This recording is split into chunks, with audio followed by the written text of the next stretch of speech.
you're experiencing server timeout issues in PUBG, there are several steps you can take to improve your connection and gameplay experience. Follow these steps to troubleshoot and enhance your server stability.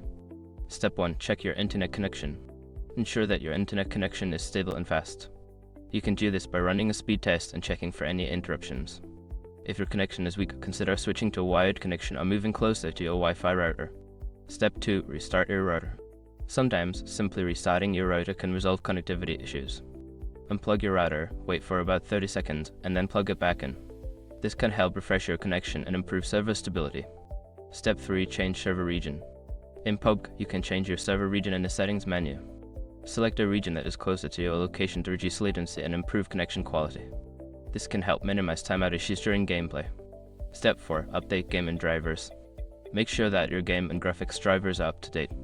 Developers often release patches and updates that can fix bugs and improve performance. Regularly check for updates to ensure you have the latest version installed.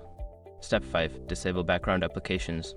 Close any unnecessary applications running in the background that may be using bandwidth or system resources. This includes streaming services, downloads, or other online activities that could interfere with your game connection. By following these steps, you can improve your PUBG server timeout issues and enjoy a smoother gaming experience. Remember to regularly check your connection and settings for optimal performance.